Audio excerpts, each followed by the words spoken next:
Hey everyone, good morning, good afternoon, maybe for some. This is Anthony Cosenza with the Orange and Black Insider Bengals podcast. I hope you are all doing well. We're going to get you to the Monday news jump here on the Orange and Black Insider and CincyJungle.com.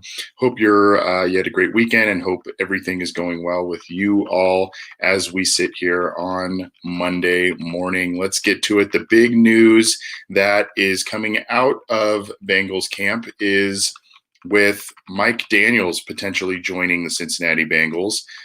Mike Daniels is a former defensive lineman, an interior defensive lineman that played for the Packers and was a very effective player for the Packers, and last year spent his career with the Detroit Lions. Apparently, the Bengals brought him in for a visit Sunday and are now looking to go through the process of putting him through a physical and then potentially signing him to a contract. So he is a veteran. I'm sharing my screen with you here. This is the Cincy Jungle post on this, courtesy of Jason Markham.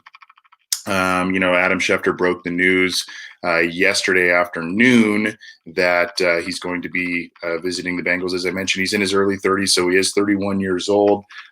It's a little interesting because if you watched the Bengals training camp report that had Dave Lapham, Dan Horde, Jeff Hobson on it, Hobson had noted that the Bengals were going to be looking to add a defensive tackle, but one that was maybe on the younger side. So a PJ Hall or some other folks that Zach Taylor, some other players Zach Taylor and company maybe had some connections with previously that were on the younger side, probably seemed like a more likely acquisition. But it looks like, as we sit here on Monday morning, it looks like it's going to be Mike Daniels. And now what's great about this is Mike Daniels, he was once a very effective starter. And at this point in his career, he would be a guy that would be a rotational piece and a guy who could spell Geno Atkins, who's at the end of his respective career as well, and really continue to make a formidable defensive line up front. Obviously, in case you're wondering why the Cincinnati Bengals are looking at another interior defensive lineman, they're doing so because Josh Tupou opted out of the season because of the COVID crisis, and then Ryan Glasgow would fail the physical. He's a guy who is now a free agent. Of course, he would need to pass a physical to join another team, whether that's the Bengals or not. But so that's, an option there, or that's a situation there. And then, of course, Renell Wren was a guy who is they're still counting on him, but it sounds like he has a minor injury. He was placed on the non-football injury list, and they're going to wait to bring him back. But Mike Daniels would provide quite a bit of talent as a rotational piece up front. Very interesting to me, too, that the Bengals are being this aggressive in terms of free agency. Daniels would have been a guy who,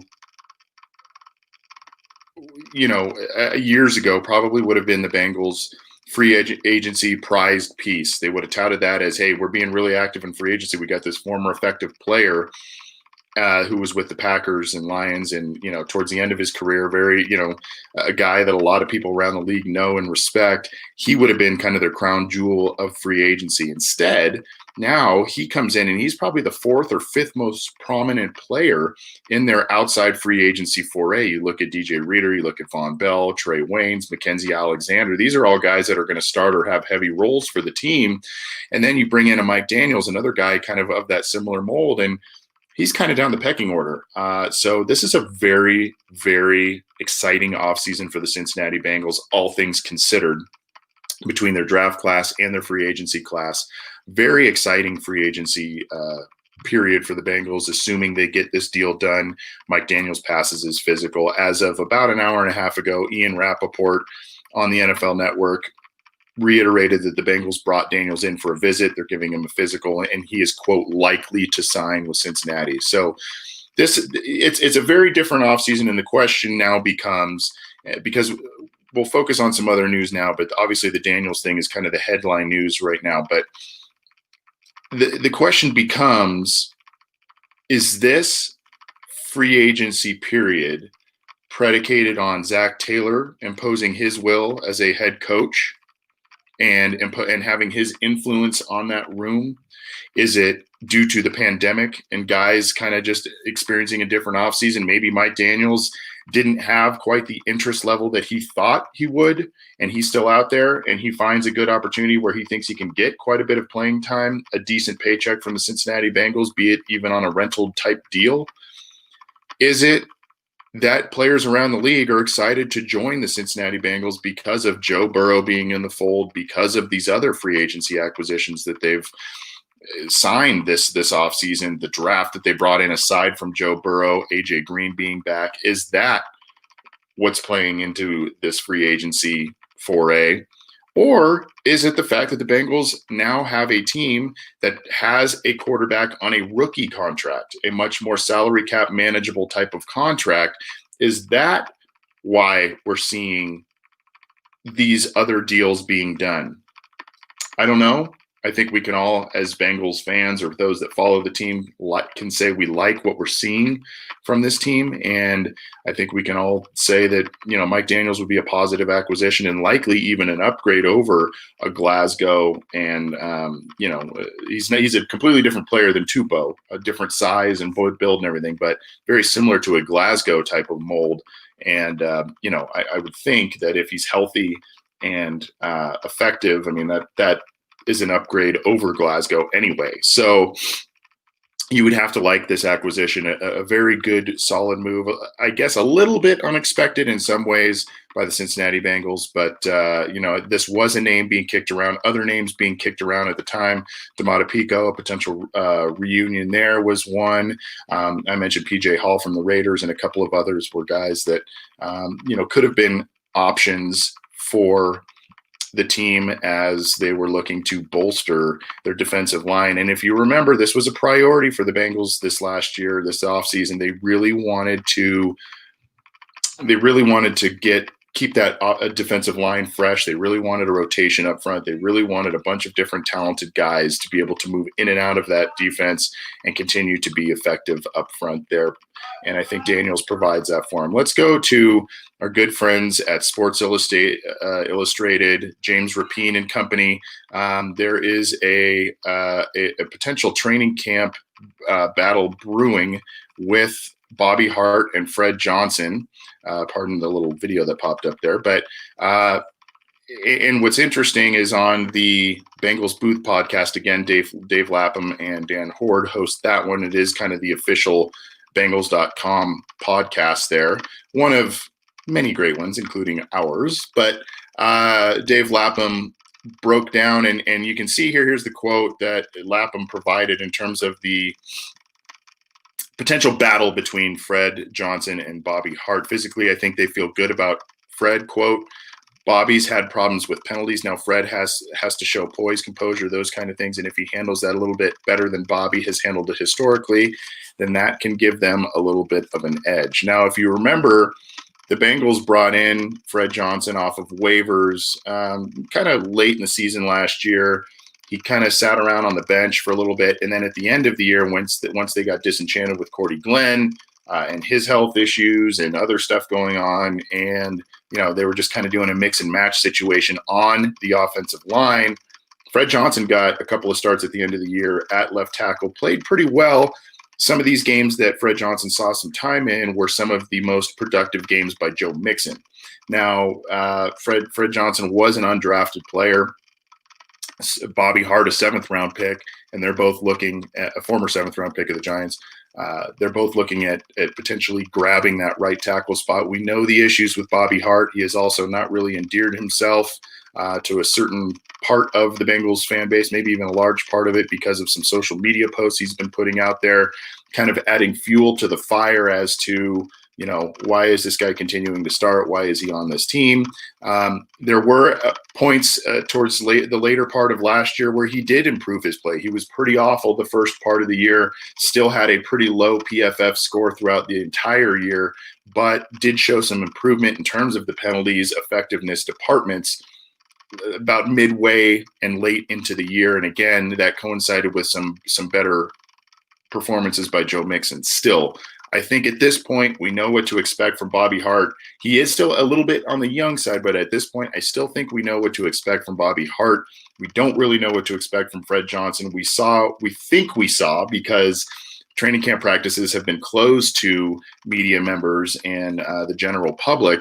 We think we saw on some first, now how serious this is, I don't know, but on some first team walkthroughs and repetitions, it looked like Fred Johnson was taking the first team snaps with some on the offensive line, as was Billy Price, because Xavier Suafilo was sidelined on the NFI list as well. So kind of an interesting makeup of the first team offensive line as it was in the early parts of camp.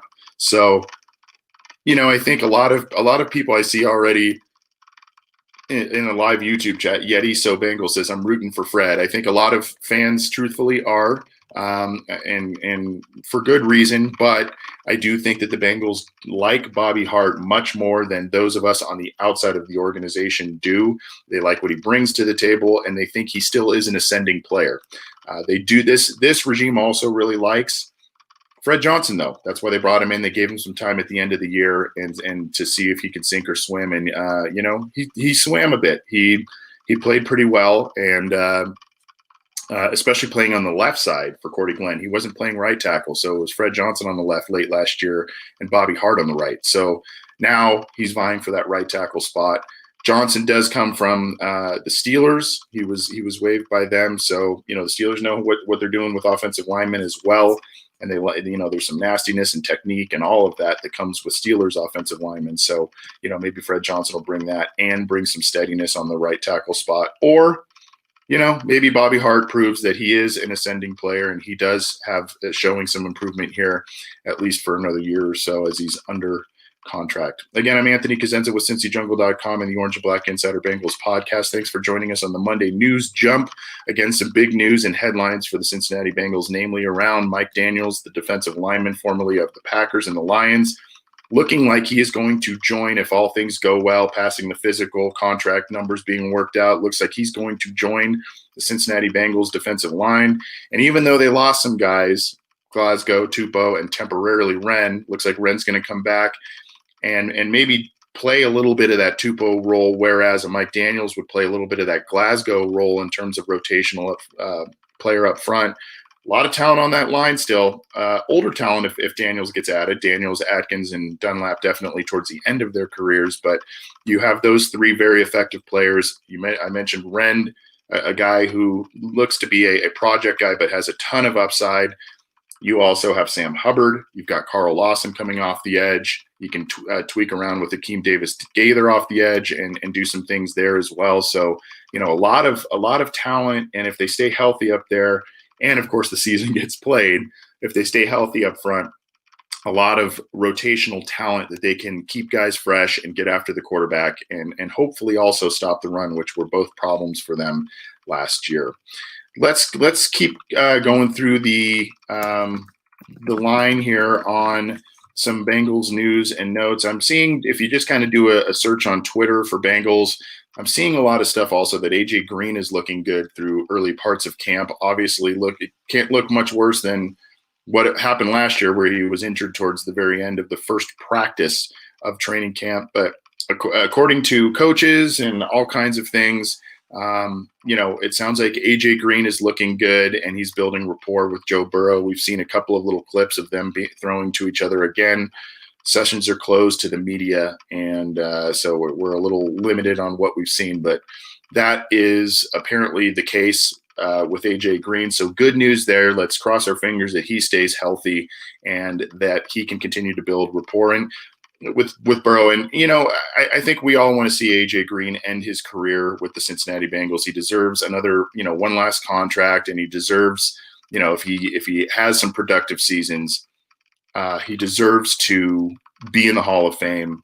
Very, very good player for the Cincinnati Bengals. Unfortunately, in 3 of the last 4 seasons, just a lot of big injuries have popped up for a guy that really has kept himself in immense shape, a lot of just kind of freak things. So hopefully AJ Green is a guy that'll stay healthy this year, be productive, get himself another contract with the Bengals and going forward. On that front as well, there's not much more new news on the Joe Mixon potential contract extension. I know a lot of people we've talked about that on our show. We've talked about that on this and updated you here and there about that. Not as much new news on the Joe Mixon contract front.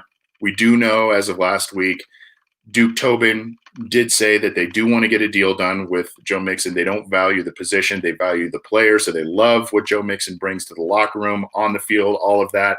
And with that, there are some reports also that they want to give him some increased touches, especially makes sense in a contract year for Joe Mixon. But my gut feeling is that they get something done with Joe Mixon. He is looking for $8 million a year and north on average salary. That would put him within the top 10 of top paid running backs within the league, which I think we can agree that he has earned that, at least, whether it's in Cincinnati or not, and whether you're in the camp of don't pay a running back or not. Joe Mixon is a talented player. The market has been set, whether you agree with the numbers or not. I think that's about where Joe Mixon should be paid, whether it's with the Bengals or not. I'm going to share another thing, and then we'll get out of here in just a minute. This is a new one here. Brian Callahan talking about Jonah Williams' build. There was a little bit in an interview he had with the media, a virtual one. Brian Callahan, the offensive coordinator of the Bengals, talked about how he was surprised when Jonah Williams walked in the building a handful of days ago because of his build. He kind of said, last year he just looked like kind of a big college kid. This year he looks kind of like a grown man, if you will. And a guy that has really kind of transformed his body a little bit. You can see here, quote, what ended up happening with him. He got a year to reshape his body. He looks like a pro. He doesn't look like a college kid anymore. His build and physique, he kind of changed, not completely, but when he walked up to get tested, obviously for COVID, when he first got here, I was like, woo, hey, Jonah, good to see you, man. So, and you hear on the post of CincyJungle.com, you see the one from the Cincinnati Bengals, Jonah kind of sporting his Bane from Batman look a little bit there with the mask and his build. He looks like a big guy, and he's been keeping himself in shape there, which is good news.